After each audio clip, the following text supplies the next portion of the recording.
इस मुल्क ने साडा जिउणा दुभर कीता पिया।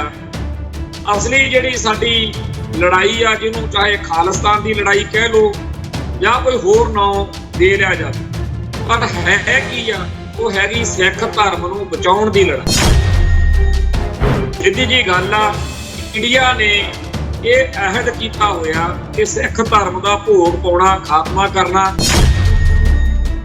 कई बंदियां नूं यह वहम हो सकदा कि जी ये तो बहुत चंगे ने, ये ऐ नहीं करते, ਉਹ नहीं करते, पर सच्चाई ये है कि जेकर सीधे तौर के उत्ते कांग्रेस वांगू KPS गिल ते बेअंते बुੱਚੜ वर्गियां दे चेहरे वरत के हमला होवे, वो सानू सौखा समझ आउंदा ते उहदे नाल होर तरीके नाल लड़ना पैंदा। पर जिहड़ी लड़ाई इस वेले मोदी दे झंडे हेठ RSS भगवा ब्रिगेड लड़ रहा, ये बड़ी खतरनाक।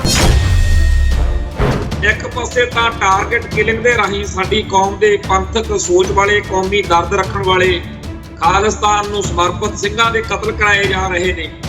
दूजे पासे साडी कौम दे एक हिस्से नूं पट्टिया जा रिहा। सारे संसार दे विच कूटनीति डिप्लोमैटिक तौर दे उत्ते चलदी आ रही है कि जिहड़ी कौम नूं गुलाम बना के छित्र फेरना होवे ना, उस कौम दे बंदे जिहड़े ने उन्हां दे उत्ते सूबेदार ला दईदा, गुलाम। कदे ज्ञानी जैल सिंह नूं, कदे कर्नल जे सिंह नूं, कदे डॉक्टर मनमोहन सिंह नूं। भारत दे विच कदे प्रधान मंत्री दी, कदे राष्ट्रपति दी, कदे फौजां दे जरनैल दी कुर्सी भी दे दिंदे आ। इह काहदे वास्ते? तां कि जिहड़ा माता दा माल आ, ਜਿਹਦੀ अकल घट वा, वो ये समझे बई एवें आपां नूं भड़काई जांदे ने। देखो तो सही आपां नूं किहड़े अहुदे ते नहीं बैठण दिंदे। करनाल दे इलाके च अम्मूपुर पिंड आ कोई, वो 1947 दे आके उत्थे परिवार बैठे ने, पर सिख ने उजाड़ते ते पिंड दे सरपंच ने मूहरे हो के सारे उन्हां लोकां दे घर घाट इह तरीके नाल तहश नहश कीते आ कि अज चैनलों वाले उत्थे पिटण गए हुए। इन्हां तो इन्ना नहीं सरिया ना सरना अकाली दल के लीडरां तो, श्रोमणी कमेटी वालियां तो, कि भाई असी इस मुल्क विच जे आजाद हुंदे, साडा किला मजबूत हुंदा, तां इन्हां दी जुरत पैंदी। आपां घट गिणती कौम है, साडे कोल ढाल भी होनी चाहिए ते साडे कोल तलवार भी होनी चाहिए। जेड़े सिख ये सोचते आ कि कल्ली ढाल ना सरजू, सानू हमलावर व्यक्ति नहीं अपनाउणी चाहिदी, उन्हां नाल अजे कुत्ते खानी होई। TV 84 उत्ते प्रोग्राम खबर दी खबर देख रहा है सारे दर्शकों नूं मैं सरबजीत सिंह घुमान फतेह अर्ज करदा जी। वाहिगुरू जी का खालसा, वाहिगुरू जी की फतेह। मोदी साहब प्रधान मंत्री बनने तो बाद जहाज लैके सीधा रूस पहुंचे आ ते मास्को दे विच अज उन्हां दीयां फोटोआं साडे अखबारां च छपियां नेगियां, जिहदे विच दिखाया गया भी जिहड़ा राष्ट्रपति आ रूस दा पुतिन साहब ਉਹਦੇ नाल हथ मिलाई खड़े आ ते सारे अखबारां दे विच बड़ा वड्डा उन्हां दा बयान छपिया। 56 इंच की छाती वालियां दा बयान वैसे वड्डा ही हुंदा हर वारी, ते जिवें पिछे जे कहा सीगा भी घर में घुस के मारेंगे, ते मुड़ के जदों पार्लीमेंट दे विच ओवैसी ने पुछया फिर गल नहीं आई। उवें अज भी बड़ी वड्डी गल कीती आ भी जंग दे मैदान चों शांति दा रास्ता नहीं निकलदा। मोदी मतलब यूक्रेन की जंग बारे राय दित्ती है, पर जिहड़ा ये हथ मिला के सारे दुनिया नूं, खास तौर ते अमरीका अते अमरीका दे सहयोगी मुल्कां नूं सुनेहा दिता है कि असीं तां रूस नाल आ। इहदे अर्थ जिहड़े ने वो आपां नूं सब नूं पता कि सारे संसार की राजनीति नूं आउण वाले समय दे विच इहदे तो सुनेहे भी मिलने ने, ते इन्हां सुनेहिਆਂ दे साडी कौम उत्ते, साडे सिख संघर्ष उत्ते भी असर पैणे। सच्चाई ये आ कि आपां जो मर्जी आपदे आप नूं लुकाउंदे जे फिरीए, सच्चाई ये आ कि अमरीका, कनेडा ते पश्चिम दे मुल्क जिहड़े ने ਉਹਨਾਂ ਦੀ ਸਾਡੇ ਸਿੱਖ ਕੌਮ ਦੇ ਵਿੱਚ ਇੰਟਰਸਟ ਕਰਕੇ, ਦਿਲਚਸਪੀ ਕਰਕੇ ਸਾਡਾ ਬਣਨਾ ਕੁਛ। ਇਹ ਗੱਲ ਆਪਣੀ ਥਾਂ ਤੇ ਆ ਕਿ ਕੋਊ ਕਿਸੇ ਕੋ ਰਾਜ ਨਾ ਦੇ ਹੈ, ਜੋ ਲੈ ਹੈ ਨਿਜ ਬਲ ਸੇ ਲੈ ਹੈ। ਪਰ ਆਪਦਾ ਨਿਜ ਬਲ ਜਿਹੜਾ ਹੈ ਉਹ ਅੱਜ ਦੇ ਸਮੇਂ ਦੇ ਵਿੱਚ ਹੋਰ ਜ਼ਿਆਦਾ ਵਧੀਆ ਨਤੀਜੇ ਕੱਢਣ ਜੋਗਾ ਹੋ ਜਾਂਦਾ ਜੇ ਕਿਤੇ ਦੁਸ਼ਮਣ ਦਾ ਦੁਸ਼ਮਣ ਦੋਸਤ ਵਾਲੀ ਜਿਹੜੀ ਕਹਾਵਤ ਆ ਉਹਦੇ ਅਨੁਸਾਰ ਆਪਾਂ ਉਹਨਾਂ ਸਾਰਿਆਂ ਨਾਲ ਹੱਥ ਮਿਲਾਏ ਹੋਣ ਜਿਨ੍ਹਾਂ ਦੇ ਖਿਲਾਫ ਇੰਡੀਅਨ ਸਟੇਟ ਸਿਸਟਮ ਪੂਰੀ ਤਰ੍ਹਾਂ ਗੱਜ ਵੱਜ ਕੇ ਮੈਦਾਨ ਵਿੱਚ ਆ ਰਿਹਾ। ਸਾਫ਼ ਦਿਖ ਰਿਹਾ ਕਿ ਸੰਸਾਰ ਭਰ ਦੇ ਵਿੱਚ ਸਮੀਕਰਨ ਬਦਲ ਰਹੇ ਨੇ, ਦੇਸ਼ਾਂ ਦੇ ਹਿੱਤ ਟਕਰਾ ਰਹੇ ਨੇ। ਅਮਰੀਕਾ ਅਤੇ ਰਸ਼ੀਆ ਦੀ ਲੰਮੇ ਅਰਸੇ ਤੋਂ ਚੱਲੀ ਆ ਰਹੀ ਜਿਹੜੀ ਜੰਗ ਆ ਉਹਦੇ ਕਰਕੇ ਪਹਿਲਾਂ ਵੀ ਸੰਸਾਰ ਭਰ ਦੇ ਵਿੱਚ ਨਕਸ਼ਾ ਬਦਲਦਾ ਰਿਹਾ, ਨਵੇਂ ਮੁਲਕ ਬਣਦੇ ਰਹੇ, ਪੁਰਾਣੇ ਟੁੱਟਦੇ ਭੱਜਦੇ ਰਹੇ।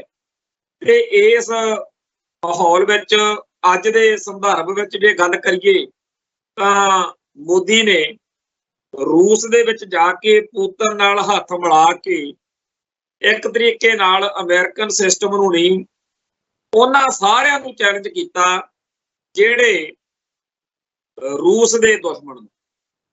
ਹੁਣ ਰੂਸ ਨਾਲ ਜਿਨ੍ਹਾਂ ਦੀ ਦੁਸ਼ਮਣੀ ਆ ਉਹਨਾਂ ਸਾਰਿਆਂ ਦੇ ਨਾਲ ਇੰਡੀਆ ਦਾ ਪੇਚਾ ਪਿਆ ਹੀ ਪਿਆ।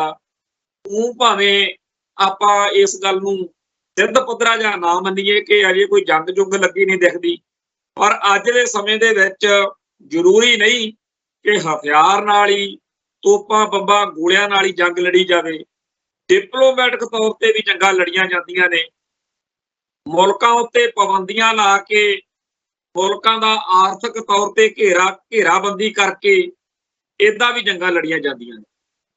ਸੋ ਅਸੀਂ ਇਸ ਭਾਰਤ ਦੇ ਸਤਾਏ ਹੋਏ ਲੋਕ ਹਾਂ। ਇਸ ਮੁਲਕ ਨੇ ਸਾਡਾ ਜਿਉਣਾ ਦੁੱਭਰ ਕੀਤਾ ਪਿਆ। ਅਸਲੀ ਜਿਹੜੀ ਸਾਡੀ ਲੜਾਈ ਆ, ਜਿਹਨੂੰ ਚਾਹੇ ਖਾਲਿਸਤਾਨ ਦੀ ਲੜਾਈ ਕਹਿ ਲਓ ਜਾਂ ਕੋਈ ਹੋਰ ਨਾਂ ਦੇ ਲਿਆ ਜਾਵੇ, ਪਰ ਹੈ ਕੀ ਆ, ਉਹ ਹੈਗੀ ਸਿੱਖ ਧਰਮ ਨੂੰ ਬਚਾਉਣ ਦੀ ਲੜਾਈ। ਸਿੱਧੀ ਜੀ ਗੱਲ ਆ, ਇੰਡੀਆ ਨੇ ਇਹ ਅਹਿਦ ਕੀਤਾ ਹੋਇਆ ਕਿ ਸਿੱਖ ਧਰਮ ਦਾ ਭੋਗ ਪਾਉਣਾ, ਖਾਤਮਾ ਕਰਨਾ। ਉਹ ਆਪਣੇ ਵਿੱਚੋਂ ਕਈ ਬੰਦਿਆਂ ਨੂੰ ਇਹ ਵਹਿਮ ਹੋ ਸਕਦਾ ਕਿ ਜੀ ਇਹ ਤਾਂ ਬਹੁਤ ਚੰਗੇ ਨੇ, ਇਹ ਐ ਨਹੀਂ ਕਰਦੇ, ਉਹ ਨਹੀਂ ਕਰਦੇ। ਪਰ ਸੱਚਾਈ ਇਹ ਆ ਕਿ ਜੇਕਰ ਸਿੱਧੇ ਤੌਰ ਦੇ ਉੱਤੇ ਕਾਂਗਰਸ ਵਾਂਗੂ KPS ਗਿੱਲ ਤੇ ਬੇਅੰਤੇ ਬੁੱਚੜ ਵਰਗਿਆਂ ਦੇ ਚਿਹਰੇ ਵਰਤ ਕੇ ਹਮਲਾ ਹੋਵੇ, ਉਹ ਸਾਨੂੰ ਸੌਖਾ ਸਮਝ ਆਉਂਦਾ ਤੇ ਉਹਦੇ ਨਾਲ ਹੋਰ ਤਰੀਕੇ ਨਾਲ ਲੜਨਾ ਪੈਂਦਾ। ਪਰ ਜਿਹੜੀ ਲੜਾਈ ਇਸ ਵੇਲੇ ਮੋਦੀ ਦੇ ਝੰਡੇ ਹੇਠ RSS ਭਗਵਾ ਬ੍ਰਿਗੇਡ ਲੜ ਰਿਹਾ, ਇਹ ਬੜੀ ਖਤਰਨਾਕ। ਇਹਦੇ ਵਿੱਚ ਇੱਕ ਪਾਸੇ ਤਾਂ ਟਾਰਗੇਟ ਕਿਲਿੰਗ ਦੇ ਰਾਹੀਂ ਸਾਡੀ ਕੌਮ ਦੇ ਪੰਥਕ ਸੋਚ ਵਾਲੇ, ਕੌਮੀ ਦਰਦ ਰੱਖਣ ਵਾਲੇ, ਖਾਲਿਸਤਾਨ ਨੂੰ ਸਮਰਪਿਤ ਸਿੰਘਾਂ ਦੇ ਕਤਲ ਕਰਾਏ ਜਾ ਰਹੇ ਨੇ। ਦੂਜੇ ਪਾਸੇ ਸਾਡੀ ਕੌਮ ਦੇ ਇੱਕ ਹਿੱਸੇ ਨੂੰ ਪੱਟਿਆ ਜਾ ਰਿਹਾ। ਔਰ ਇਹ ਗੱਲ ਸਾਰੇ ਸੰਸਾਰ ਦੇ ਵਿੱਚ ਕੂਟਨੀਤੀ, ਡਿਪਲੋਮੈਟਿਕ ਤੌਰ ਦੇ ਉੱਤੇ ਚੱਲਦੀ ਆ ਰਹੀ ਆ ਕਿ ਜਿਹੜੀ ਕੌਮ ਨੂੰ ਗੁਲਾਮ ਬਣਾ ਕੇ ਛਿੱਤਰ ਫੇਰਨਾ ਹੋਵੇ ਨਾ, ਉਸ ਕੌਮ ਦੇ ਬੰਦੇ ਜਿਹੜੇ ਨੇ ਉਹਨਾਂ ਨੂੰ ਉਹਨਾਂ ਦੇ ਉੱਤੇ ਸੂਬੇਦਾਰ ਲਾ ਦਈਦਾ, ਗੁਲਾਮ ਓਵਰਸੀਅਰ ਜਾਂ ਗੁਲਾਮ ਸੂਬੇਦਾਰ। ਇਹ ਅੱਜ ਦੀ ਗੱਲ ਨਹੀਂ, ਆਪਾਂ ਨੂੰ ਪਤਾ ਰਮਾਇਣ ਦਾ ਐਂਡ ਕੀ ਆ। ਰਾਮਚੰਦਰ ਨੇ ਜੰਗ ਜਿੱਤੀ, ਰਾਜਾ ਰਾਮਚੰਦਰ ਜਿੱਤ ਜਾਂਦਾ ਤੇ ਰਾਵਣ ਜਿਹੜਾ ਉਹ ਹਾਰ ਜਾਂਦਾ। ਇਹ ਆਰੀਅਨ ਨਸਲ ਦਾ, ਭਾਰਤੀ ਨਸਲ ਉੱਤੇ ਹਮਲਾ ਸੀ। ਜਵਾਹਰ ਲਾਲ ਨਹਿਰੂ ਦੀ ਆਪਦੀ ਜਿਹੜੀ ਕਿਤਾਬ ਆ ਮਾਈ ਸਟੋਰੀ, ਉਹਦੇ ਵਿੱਚ ਬੜਾ ਵਿਸਥਾਰ ਦੇ ਨਾਲ ਇਹ ਗੱਲ ਬਿਆਨ ਕੀਤੀ ਗਈ ਆ ਕਿ ਰਮਾਇਣ ਜਿਹੜੀ ਆ ਅਸਲ ਵਿੱਚ ਉਹ ਉੱਤਰੀ ਭਾਰਤ ਤੋਂ ਦੱਖਣੀ ਭਾਰਤ ਵੱਲ ਆਰੀਅਨ ਨਸਲ ਦੇ, ਜਿਹੜੀ ਕਿ ਬਾਹਰੋਂ ਆਈ ਨਸਲ ਸੀ, ਉਹਦੇ ਵਧਣ ਦੀ ਕਹਾਣੀ ਹੈ। ਇਸ ਰਮਾਇਣ ਦੇ ਵਿੱਚ ਉਹ ਹਿੱਸਾ ਸਾਡੇ ਅੱਜ ਦੇ ਸੰਦਰਭ ਵਿੱਚ ਚੱਲ ਰਹੀ ਗੱਲ ਦੇ ਵਿੱਚ ਅਰਥ ਰੱਖਦੀ ਗੱਲ ਹੈ ਕਿ ਜਦੋਂ ਰਾਮਚੰਦਰ ਨੇ ਜੰਗ ਲੜੀ ਤਾਂ ਰਾਵਣ ਹਾਰ ਗਿਆ। ਹੁਣ ਇਹ ਗੱਲਾਂ ਚੱਲੀਆਂ ਅੱਜ ਦੇ ਸਮੇਂ 'ਚ ਵੀ ਰਾਵਣ ਜਿਹੜਾ ਹੈਗਾ ਜਦੋਂ ਹਾਰ ਗਿਆ, ਮਰਨ ਨਾਰੇ ਸੀ, ਉਹਨੂੰ ਕਹਿੰਦੇ, ਕਿਸੇ ਨੇ ਪੁੱਛਿਆ ਵੀ ਤੂੰ ਹਾਰ ਗਿਆ ਤੇ ਉਹ ਜਿੱਤ ਗਿਆ, ਕਾਰਨ ਕੀ ਆ?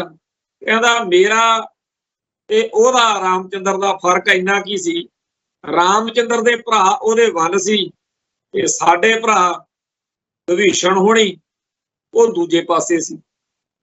ਮੇਰੇ ਭਰਾ ਮੇਰੇ ਵੱਲ ਨਹੀਂ ਸੀ। ਉਹ ਸਾਡੇ ਪੰਜਾਬੀ ਗਾਣਿਆਂ ਦੇ ਵਿੱਚ ਵੀ ਆਉਂਦਾ, ਜੱਟ ਬਾਝ ਭਰਾਵਾਂ ਮਾਰਿਆ, ਜਾਂ ਸਾਡੇ ਪੰਜਾਬੀ ਖੇਤੀ ਪੱਤੀ ਵਾਲਾ ਕੰਮ ਸੀ ਉਹਦੇ ਵਿੱਚ ਵੀ ਹੁੰਦਾ ਸੀ ਬਈ 5-6 ਭਰਾ ਹੋਣੇ ਚਾਹੀਦੇ ਆ ਖੇਤੀ ਦੇ ਕੰਮ 'ਚ ਵੀ, ਜਾਂ ਲੜਾਈ ਪੜ੍ਹਾਈ ਨੂੰ ਮੌਕੇ ਵੀ। ਉਹ ਪਹਿਲਾਂ ਸਾਡੇ ਇਹ ਪਰਿਵਾਰਾਂ 'ਚ ਹੁੰਦਾ ਵੀ ਸੀ, ਕਈ ਟੱਬਰ ਦੇ ਮੈਂਬਰ ਹੁੰਦੇ ਸੀਗੇ। ਅੱਜ ਸਾਡੇ ਹਾਲਾਤ ਬਦਲ ਗਏ, ਖੈਰ ਉਧਰਲੇ ਪਾਸੇ ਕਦੇ ਫੇਰ ਜਾਵਾਂਗੇ। ਹੁਣ ਚੱਕਰ ਇਹ ਆ ਕਿ ਜਦੋਂ ਰਾਮਚੰਦਰ ਜਿੱਤ ਗਿਆ, ਉਹਨੇ ਉੱਥੇ ਆਪ ਰਾਜ ਨਹੀਂ ਕੀਤਾ, ਉਹਨੇ ਆਪਦੇ ਏਜੰਟ ਨੂੰ, ਆਪਦੇ ਥਾਪੇ ਹੋਏ ਸੂਬੇਦਾਰ ਨੂੰ, ਵਿਭੀਸ਼ਣ ਨੂੰ ਗੱਦੀ ਤੇ ਬਿਠਾਤਾ। ਹੁਣ ਜੇਕਰ ਵਿਭੀਸ਼ਣ ਇੰਨਾ ਹੀ ਗੁੱਡਮੈਨ ਦੀ ਲਾਲਟਣ ਸੀ, ਜੇ ਵਿਭੀਸ਼ਣ ਇੰਨਾ ਹੀ ਵਧੀਆ ਬੰਦਾ ਸੀ, ਤਾਂ ਭਾਰਤ ਵਿੱਚ ਹਜ਼ਾਰਾਂ ਲੋਕਾਂ ਦੇ ਨਾਂ ਵਿਭੀਸ਼ਣ ਹੋਣੇ ਚਾਹੀਦੇ ਸੀ। ਪਰ ਇੱਥੇ ਤਾਂ ਸਾਡੇ ਖਾਸ ਤੌਰ ਤੇ ਉੱਤਰੀ ਭਾਰਤ ਵਿੱਚ ਜਾਂ ਪੰਜਾਬ ਦੇ ਵਿੱਚ ਤਾਂ ਸਿੱਧਾ ਹੀ ਕਿਹਾ ਜਾਂਦਾ ਵੀ ਘਰ ਦਾ ਭੇਤੀ ਲੰਕਾ ਢਾਹੇ, ਯਾਨੀ ਕਿ ਰਾਵਣ ਦੇ ਰਾਜ ਦੀ ਸਾਰੀ ਬਰਬਾਦੀ ਦਾ, ਉਹਦੇ ਹਾਰ ਦਾ ਕਾਰਨ ਵਿਭੀਸ਼ਣ ਮੰਨਿਆ ਜਾਂਦਾ। ਇਸ ਕਰਕੇ ਭਾਰਤ ਵਿੱਚ ਮੈਨੂੰ ਤਾਂ ਲੱਗਦਾ ਨਹੀਂ ਕਿਸੇ ਨੇ ਵਿਭੀਸ਼ਣ ਨਾਂ ਰੱਖਿਆ ਹੋਵੇ। ਜੇ ਉਹ ਰਾਮਚੰਦਰ ਦੇ ਕੰਮ ਆਇਆ, ਰਾਮਚੰਦਰ ਨੂੰ ਜਿਤਾਇਆ ਤੇ ਰਾਮਚੰਦਰ ਤੁਹਾਡਾ ਭਗਵਾਨ ਹੈ, ਤਾਂ ਫੇਰ ਤਾਂ ਹਜ਼ਾਰਾਂ ਲੱਖਾਂ ਲੋਕਾਂ ਨੂੰ ਵਿਭੀਸ਼ਣ ਹੋਣਾ, ਉਹਦੇ ਮੰਦਰ ਬਣਨੇ ਚਾਹੀਦੇ ਸੀ। ਪਰ ਸੱਚਾਈ ਇਹ ਆ ਕਿ ਰਾਮਚੰਦਰ ਨੇ ਉਹਨੂੰ ਪਟ ਲਿਆ ਤੇ ਰਾਮਚੰਦਰ ਨੇ ਉਹਨੂੰ ਵਰਤ ਕੇ ਉਹਨੂੰ ਗੱਦੀ ਦੇਤੀ ਤੇ ਆਪਦੀ ਸੀਤਾ ਮਾਤਾ ਲੈ ਕੇ ਤੱਤਰ ਹੋ ਗਿਆ। ਬਾਅਦ ਵਿੱਚ ਇੱਥੇ ਉਹ ਜਿਹੜੀ ਆ ਸੀਤਾ, ਉਹਨੂੰ ਵੀ ਘਰੋਂ ਕੱਢਣਾ ਪੈ ਗਿਆ। ਕਹਿੰਦੇ ਜੀ ਧੋਬੀ ਨੇ ਵਿਹੜਾ ਮਾਰਤਾ ਸੀ। ਚੱਲ ਖੈਰ ਉਹ ਤਾਂ ਲੰਮੀ ਕਹਾਣੀ ਆ, ਉਹ ਕਿਸੇ ਫੇਰ ਦੁਸਹਿਰੇ ਵਾਲੇ ਦਿਨਾਂ 'ਚ ਛੇੜਾਂਗੇ। ਹੁਣ ਤਾਂ ਜਿਹੜੀ ਗੱਲ ਚੱਲਦੀ ਆ ਉਹ ਇਹ ਆ ਵੀ ਰਾਮਚੰਦਰ ਨੇ ਜਿਵੇਂ ਉਸ ਖਿੱਤੇ 'ਚ ਜਿੱਥੇ ਰਾਵਣ ਦਾ ਰਾਜ ਸੀ, ਜਦੋਂ ਉਸ ਖਿੱਤੇ 'ਚ ਰਾਜ ਕਰਨਾ ਸੀ, ਉਹਨੇ ਉੱਥੇ ਵਿਭੀਸ਼ਣ ਨੂੰ ਬਿਠਾਇਆ ਸੀ, ਆਪ ਨੇ ਰਾਜ ਕੀਤਾ। ਇਵੇਂ ਹੀ ਦੁਨੀਆ ਭਰ ਦੇ ਵਿੱਚ ਹੋਰਨਾਂ ਮੁਲਕਾਂ ਦੇ ਵਿੱਚ ਇਵੇਂ ਚੱਲਦਾ ਰਹਿੰਦਾ। ਸਾਡੀ ਕੌਮ ਦੇ ਵਿੱਚ ਜੇ ਸਾਨੂੰ ਗੁਲਾਮ ਬਣਾ ਕੇ ਸਾਡੇ ਤੇ ਰਾਜ ਕਰਨਾ ਇੰਡੀਆ ਨੇ, ਤਾਂ ਪੱਗ ਦਾੜੇ ਵਾਲੇ ਚਾਹੀਦੇ ਆ। ਜਿਹੜੇ ਪੰਜਾਬ ਦੇ ਮੁੱਖ ਮੰਤਰੀ ਬਣਦੇ ਆ, ਜਿਹੜੇ DGP IPS IAS ਵਾਲੇ ਤੁਸੀਂ ਦੇਖਦੇ ਹੋ ਪੱਗਾਂ ਦਾੜੇ ਵਾਲੇ ਲਾਏ ਜਾਂਦੇ।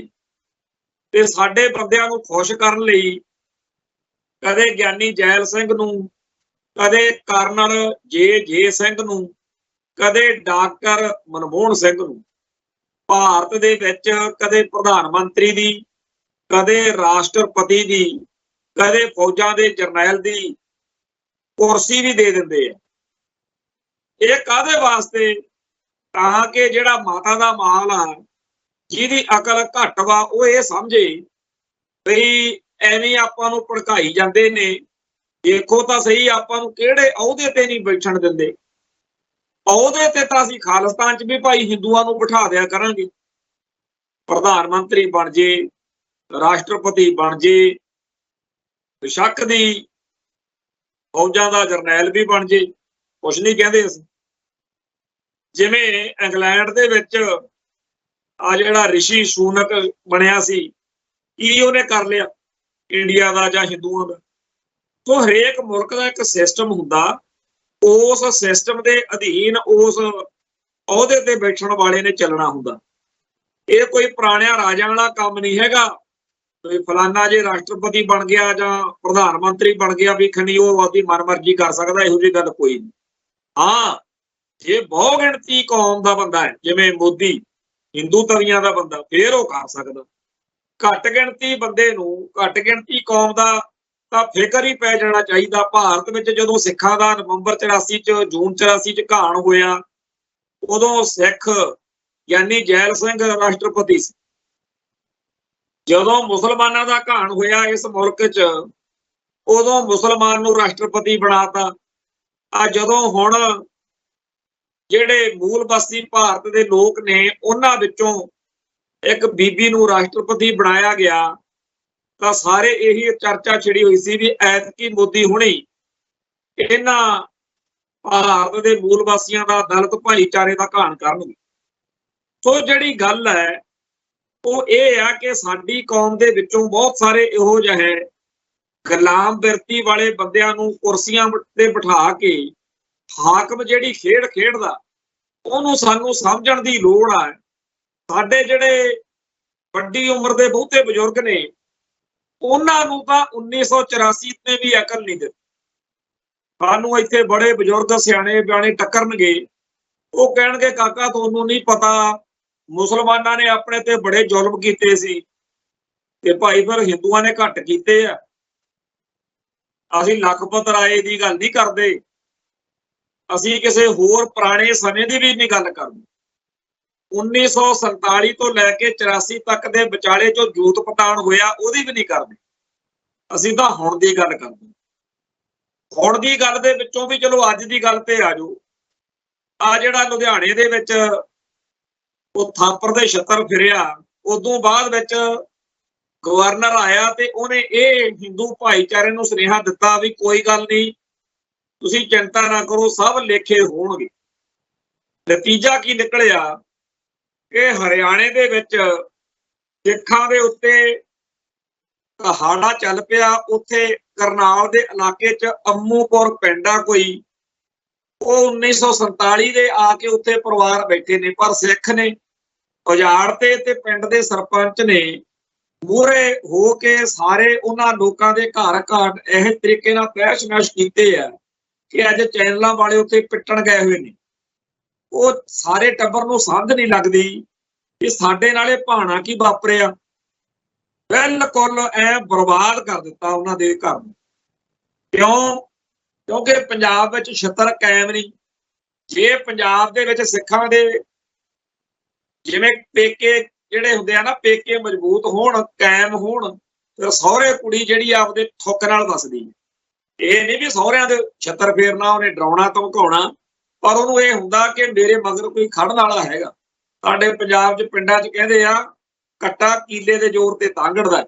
ਤੋ ਕੀਲਾ ਸਾਡਾ ਮਜ਼ਬੂਤ ਨਾ ਹੋਣ ਕਰਕੇ ਅੱਜ ਸਾਡਾ ਹਾਲ ਕੀ ਆ। ਤੇ ਹਰਿਆਣੇ ਦੇ ਵਿੱਚ ਸ਼੍ਰੋਮਣੀ ਕਮੇਟੀ ਗਈ ਆ ਤੇ ਲੱਖ ਰੁਪਈਆ ਦੇ ਆਈ ਆ, ਇਸ ਕਰਕੇ ਕਿ ਬੀਜੇਪੀ ਨਾਲ ਅੱਜ ਕੱਲ੍ਹ ਟਕਰਾਅ ਹੋਇਆ, ਇਸ ਕਰਕੇ ਕਿ ਉੱਥੇ ਹਰਿਆਣਾ ਸਿੱਖ ਗੁਰਦੁਆਰਾ ਪ੍ਰਬੰਧਕ ਕਮੇਟੀ ਨੂੰ ਨੀਵਾਂ ਦਿਖਾਉਣਾ ਹੈ, ਇਸ ਕਰਕੇ ਜਾਂ ਕੋਈ ਹੋਰ ਕਾਰਨ ਕਰਕੇ। ਪਰ ਚਲੋ ਆਪਾਂ ਇਹਨੂੰ ਚੰਗਾ ਕਹਿੰਦੇ ਹਾਂ, ਪਰ ਇਹਨਾਂ ਤੋਂ ਇੰਨਾ ਨਹੀਂ ਸਰਿਆ, ਨਾ ਸਰਨਾ ਅਕਾਲੀ ਦਲ ਦੇ ਲੀਡਰਾਂ ਤੋਂ, ਸ਼੍ਰੋਮਣੀ ਕਮੇਟੀ ਵਾਲਿਆਂ ਤੋਂ, ਕਿ ਭਾਈ ਅਸੀਂ ਇਸ ਮੁਲਕ ਵਿੱਚ ਜੇ ਆਜ਼ਾਦ ਹੁੰਦੇ, ਸਾਡਾ ਕਿਲਾ ਮਜ਼ਬੂਤ ਹੁੰਦਾ, ਤਾਂ ਇਹਨਾਂ ਦੀ ਜ਼ਰੂਰਤ ਪੈਂਦੀ। ਜੇ ਸਿੱਖਾਂ ਦੀ ਸ਼ਕਤੀ ਬੁਲੰਦ ਹੋਈ ਹੁੰਦੀ, ਸਿੱਖ ਸੰਘਰਸ਼ ਜੋਬਨ ਤੇ ਚੜਿਆ ਹੁੰਦਾ, ਤਾਂ ਇਹਨਾਂ ਦੇ ਜਿਨ੍ਹਾਂ ਨੇ ਇਹ ਕਰਤੂਤ ਕੀਤੀ ਆ ਹਰਿਆਣੇ 'ਚ, ਉਹਨਾਂ ਦੀ ਜ਼ਰੂਰਤ ਹੀ ਨਹੀਂ ਸੀ ਪੈਣੀ। ਉਲਟਾ ਉਹਨਾਂ ਨੇ ਕਹਿਣਾ ਸੀ ਆਪਦੇ ਨਿਆਣੇ ਨਿੱਕੇ ਬਚਾ ਲਓ। ਕਿਉਂਕਿ 1984 ਤੋਂ ਬਾਅਦ ਜਦੋਂ ਇਸ ਰਾਹ ਪੰਥ ਤੁਰਿਆ ਸੀ, ਤਾਂ ਜਦੋਂ ਵੀ ਕੋਈ ਨਾਲਾ ਉੱਠ ਕੇ ਪੰਗਾ ਲੈਣ ਦੀ ਸੋਚਦਾ ਸੀ ਆਪਦੇ ਗਲੀ ਗਵਾਂਢ ਵਾਲਿਆਂ ਨਾਲ, ਸਿੱਖਾਂ ਨਾਲ, ਤਾਂ ਕੋਈ ਸਿਆਣੀ ਉਮਰ ਦਾ ਕਹਿੰਦਾ ਸੀ ਵੀ ਇਹ ਫਿਰ ਢੇਰੀਆਂ ਲਾਉਂਦੇ ਹੁੰਦੇ ਨੇ, ਇਹ 21 ਦੇ 41 ਨਹੀਂ 151 ਪਾਉਂਦੇ ਹੁੰਦੇ ਨੇ।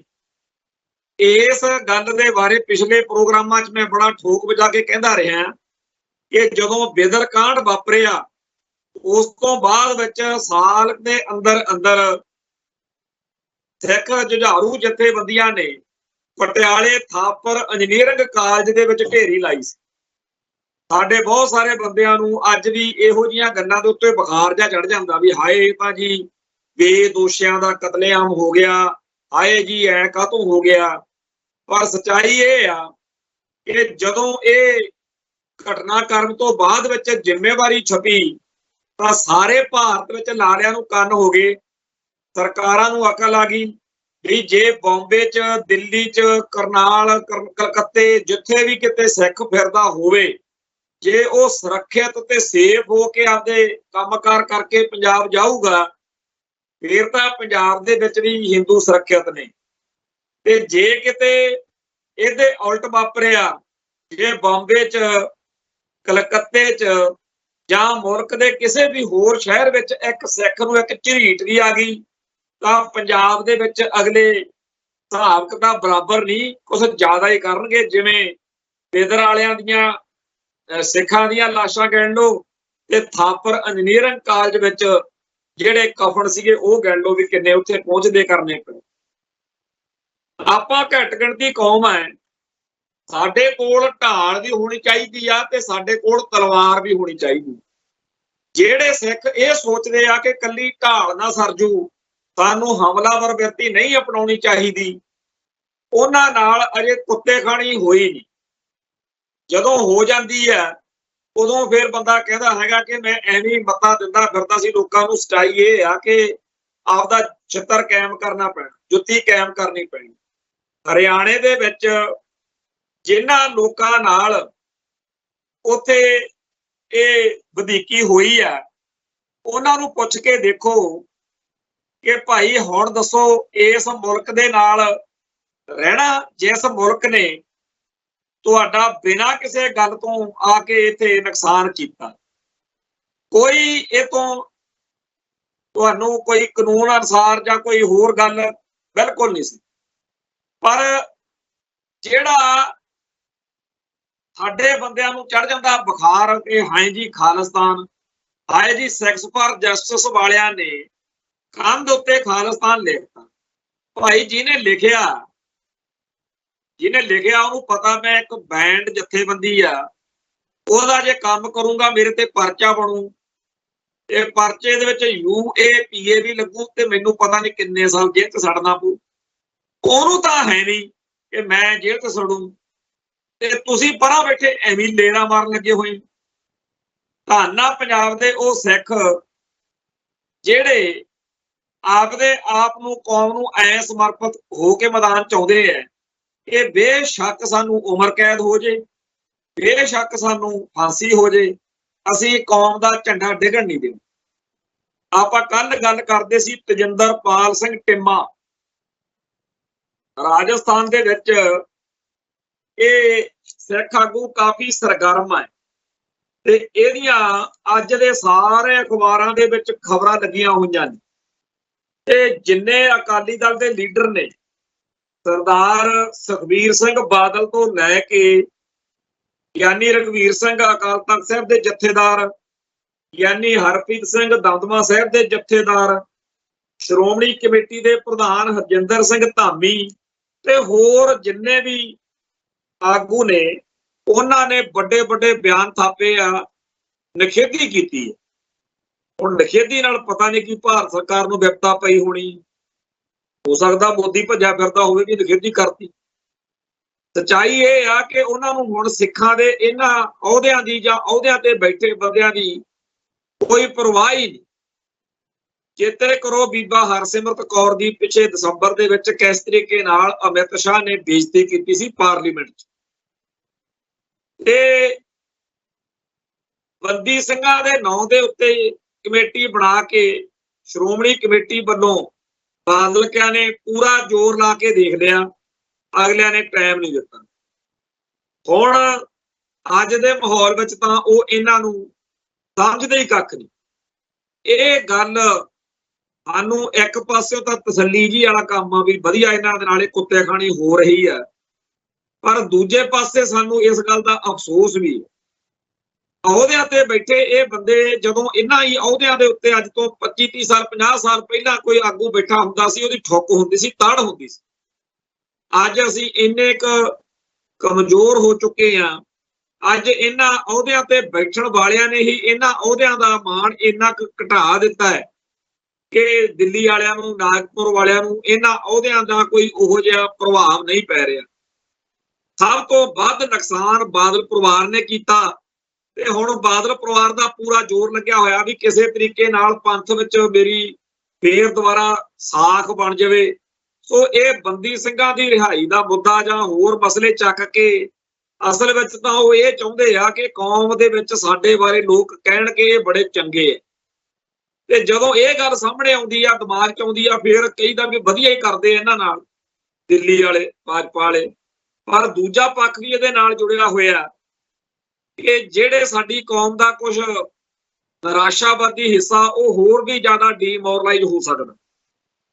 ਪਰ ਗੱਲ ਫਿਰ ਉੱਥੇ ਹੀ ਆ ਜਾਂਦੀ ਹੈ ਕਿ ਜਿਹੜੇ ਤੇਜਿੰਦਰਪਾਲ ਸਿੰਘ ਟਿੰਮੇ ਵਰਗੇ ਆ, ਇਹਨਾਂ ਲੋਕਾਂ ਦਾ ਸਾਨੂੰ ਕੋਈ ਪੱਖ ਚੰਗੀ ਤਰ੍ਹਾਂ ਸਪਸ਼ਟ ਨਹੀਂ ਕਦੇ ਹੋ ਸਕੇ। ਇਹ ਜਦੋਂ ਭਾਈ ਪਰਮਜੀਤ ਸਿੰਘ ਪੰਜਵੜ ਦਾ ਭਾਰਤੀ ਖੁਫੀਆ ਏਜੰਸੀਆਂ ਨੇ ਟਾਰਗੇਟ ਕਿਲਿੰਗ ਰਾਹੀਂ ਸ਼ਹੀਦੀ ਕਰਾਈ ਹੈ, ਉਦੋਂ ਬਸ ਇਸ ਟਿੰਮੇ ਹੁਣਾਂ ਦੇ ਬ੍ਰਿਗੇਡ ਨੇ ਇਕੱਲੇ ਲੱਡੂ ਨਹੀਂ ਵੰਡੇ, ਇਕੱਲੇ ਇਹਨਾਂ ਨੇ ਡੀਜੇ ਲਾ ਕੇ ਭੰਗੜੇ ਹੀ ਨਹੀਂ ਪਾਏ, ਬਾਕੀ ਸਭ ਕੁਝ ਹੀ ਕੀਤਾ। ਅਸੀਂ ਉਦੋਂ ਵੀ ਇਸ ਗੱਲ ਦਾ, ਇਹਨਾਂ ਦੀ ਇਸ ਹਰਕਤ ਦਾ ਬੁਰਾ ਮਨਾਇਆ ਸੀ, ਪਰ ਅੱਜ ਅਸੀਂ ਬੁਰਾ ਨਹੀਂ ਮਨਾ ਰਹੇ। ਅਸੀਂ ਇਹ ਸਮਝਦੇ ਹਾਂ ਕਿ ਇਹ ਗੁਲਾਮੀ ਦੇ ਅਸਰ ਵਿੱਚ ਆਪਦੇ ਭਰਾਵਾਂ ਦੇ ਇੰਡੀਅਨ ਸਟੇਟ ਵੱਲੋਂ ਕਤਲਾਂ ਦੇ ਕਰਕੇ ਇਹਨਾਂ ਨੂੰ ਅਕਲ ਨਹੀਂ ਹੈ, ਸਾਨੂੰ ਅਕਲ ਹੈਗੀ ਆ। ਅਸੀਂ ਸਮਝਦੇ ਹਾਂ ਕਿ ਜੇ ਅੱਜ ਟਿੰਮੇ ਹੁਣਾਂ ਨਾਲ ਇਹ ਹੋ ਰਿਹਾ ਤਾਂ ਮਾੜਾ ਹੋ ਰਿਹਾ। ਅਸੀਂ ਤਾਂ ਹਰ ਇੱਕ ਸਿੱਖ ਦਾ, ਚਾਹੇ ਉਹ ਖਾਲਿਸਤਾਨ ਦਾ ਘੋਰ ਵਿਰੋਧੀ ਆ ਤੇ ਸਾਨੂੰ ਨਿੱਤ ਗਾਲਾਂ ਕੱਢਦਾ, ਅਸੀਂ ਉਹਦਾ ਵੀ ਦਰਦ ਮੰਨਦੇ ਹਾਂ ਜਦੋਂ ਇੰਡੀਅਨ ਸਟੇਟ ਉੱਤੇ ਜ਼ੁਲਮ ਕਰਦੇ। ਹਰਿਆਣੇ ਦੇ ਵਿੱਚ ਆਹ ਸਿੱਖ ਪਰਿਵਾਰ ਜਿਨ੍ਹਾਂ ਉੱਤੇ ਆਮੂਪੁਰ ਪਿੰਡ 'ਚ ਕਹਿਰ ਵਾਪਰਿਆ, ਬੇਸ਼ੱਕ ਕਹਿਣ ਕਿ ਜੀ ਆ ਖਾਲਿਸਤਾਨ ਦੇ ਨਾਲ ਸਾਡਾ ਕੋਈ ਲਿੰਕ ਨਹੀਂ, ਪਰ ਸਾਨੂੰ ਇਹ ਪਤਾ ਕਿ ਜੇਕਰ ਇਹ ਪੰਥਕ ਤੌਰ ਤੇ ਮਾੜੀ ਜੀ ਐਕਟੀਵਿਟੀ ਕਰਨ ਜਾਂ ਕਿਸਾਨ ਸੰਘਰਸ਼ ਚੱਲਦਾ ਸੀ ਉਹ 'ਚ ਚਲੇ ਜਾਣ, ਗਏ ਹੋਣ, ਇਹਨਾਂ ਨੂੰ ਸਾਰੇ ਇੰਡੀਆ ਨੇ ਪਿੱਟਣਾ ਵੀ ਹੈ ਤਾਂ ਖਾਲਿਸਤਾਨੀ ਹੈ। ਚੇਤੇ ਕਰੋ ਪਿੱਛੇ ਜੇ ਇੱਕ ਅਰਸ਼ਦੀਪ ਸਿੰਘ ਸ਼ਾਇਦ ਮੁੰਡੇ ਦਾ ਨਾਮ ਹੈ, ਉਹ ਖੇਡਦਾ ਜਿਹੜੀ ਆ ਕ੍ਰਿਕਟ ਹੁੰਦੀ ਆ, ਉਹ ਖੇਡਣ ਵੇਲੇ ਕੋਈ ਕੋਚ ਕੈਚ ਡਿੱਗ ਪਿਆ, ਕਹਿੰਦੇ ਜੀ ਉਹ ਤੋਂ ਕੈਚ ਗੇਂਦ ਡਿੱਗ ਪਈ ਹੱਥ ਤੋਂ, ਤੇ ਸਾਰਾ ਇੰਡੀਆ ਪਿੱਟਣ ਲੱਗ ਗਿਆ ਜੀ ਇਹ ਤਾਂ ਖਾਲਿਸਤਾਨੀ। ਜੇਕਰ ਕੋਈ ਗਾਇਕ ਆ ਉਹ ਪੰਜਾਬ ਦੀ ਪੰਥ ਦੀ ਗੱਲ ਕਰੇ, ਅਗੇ ਜੀ ਖਾਲਿਸਤਾਨੀ। ਜੇਕਰ ਕੋਈ ਪੁਲਿਸ ਅਫਸਰ ਆਪਦੀ ਡਿਊਟੀ ਦੇ ਰਿਹਾ ਕਲਕੱਤੇ ਵੱਲ, ਉਹਨੂੰ ਕਹਿੰਦੇ ਜੀ ਤਾਂ ਖਾਲਿਸਤਾਨੀ।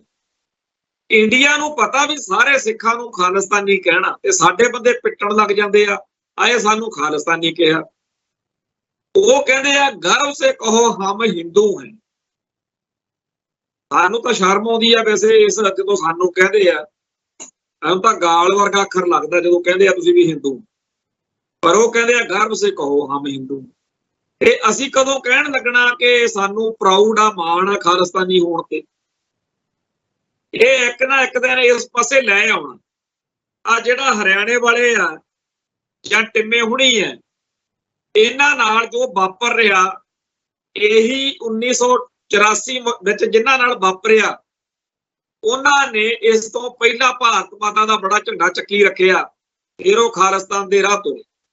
ਆਪਾਂ ਅਕਸਰ ਇਸ ਪ੍ਰੋਗਰਾਮ 'ਚ ਇਹ ਗੱਲ ਕਹਿੰਦੇ ਆ ਕਿ ਸਿੱਖ ਤਾਂ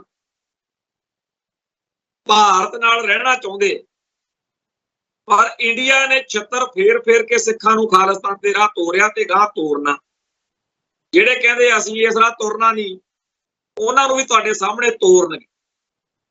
ਉਹ ਇਸ ਮਾਹੌਲ ਦੇ ਵਿੱਚ ਸਾਡੇ ਬਹੁਤ ਸਾਰੇ ਬੰਦਿਆਂ ਦਾ ਨੀਵਾਂਪਣ, ਹੋਸ਼ਾਪਣ, ਉਹ ਵੀ ਸਾਨੂੰ ਦੇਖਣਾ ਪਊ।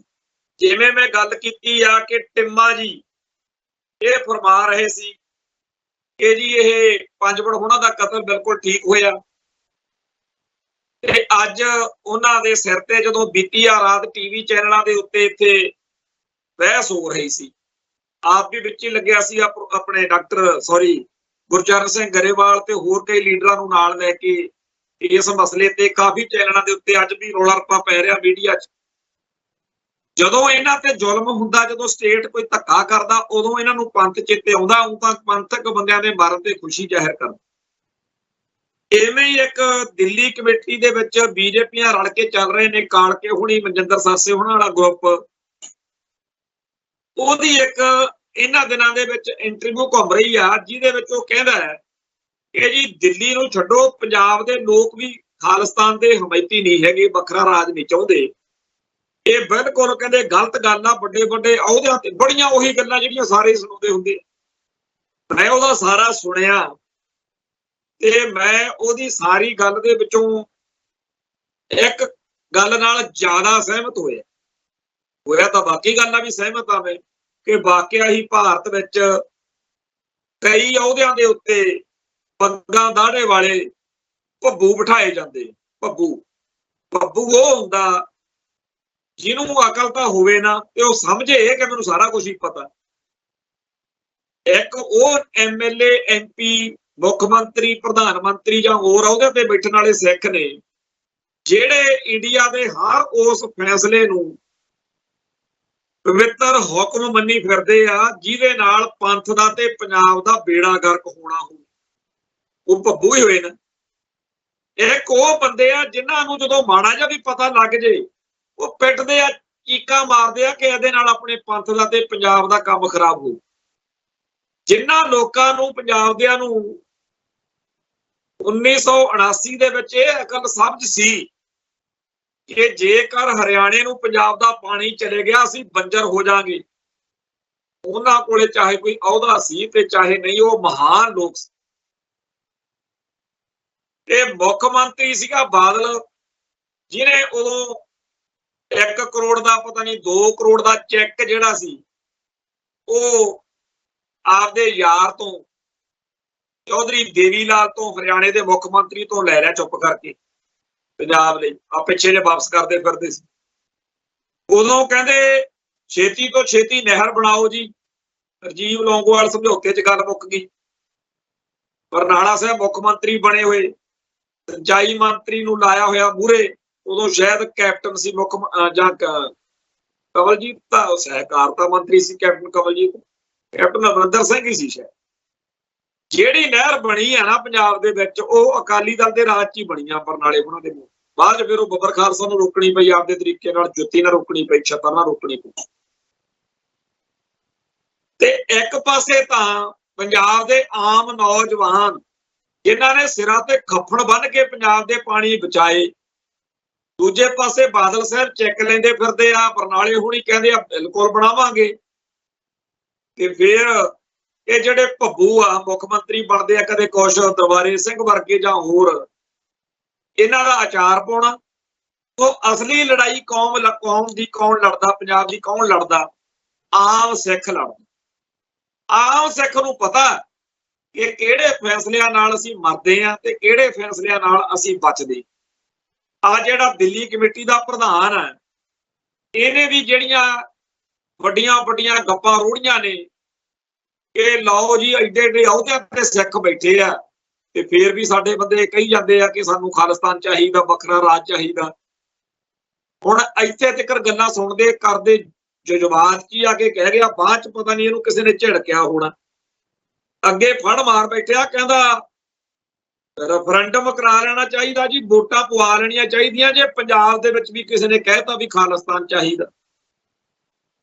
ਲੋਕਾਂ ਨੇ ਸੋਸ਼ਲ ਮੀਡੀਆ ਤੇ ਬੜੀ ਇਹਦੀ ਧੁੱਕੀ ਕੱਢੀ, ਮਾੜਾ ਚੰਗਾ ਬੋਲਿਆ, ਪਰ ਮੈਂ ਕਹਿੰਦਾ ਹੈਗਾ ਕਿ ਨਹੀਂ ਭਾਈ, ਇਹਨੂੰ ਪੰਪ ਪੁੰਪ ਮਾਰੋ, ਇਹਨੂੰ ਕਹੋ ਕਿ ਜੇ ਤੇਰਾ ਹੱਥ ਪੈਂਦਾ ਹੈ ਤਾਂ ਮਨਜਿੰਦਰ ਸਰਸੇ ਨੂੰ ਨਾਲ ਲੈ ਕੇ ਹੋਰ ਤੇਰੇ ਵਰਗੇ ਪੱਗਾਂ ਦਾੜੇ ਵਾਲੇ ਜਿੰਨੇ ਬੀਜੇਪੀ ਦੇ ਨਾਗਪੁਰ ਦੇ ਭਗਵੇਂ ਏਜੰਡੇ ਦੇ ਚੱਕਰ ਵਿੱਚ ਫਸੇ ਹੋਏ ਸਿੱਖ ਹੋ ਤੁਸੀਂ ਮੋਦੀ ਨੂੰ ਮਨਾਓ ਵੀ ਆਪਾਂ ਨੂੰ ਪਤਾ ਤਾਂ ਹੈਗਾ ਵੀ ਇੱਥੇ ਕਿਹੜਾ ਇਹਨਾਂ ਦੀ ਜਿੱਤ ਹੋਣੀ ਹੈ।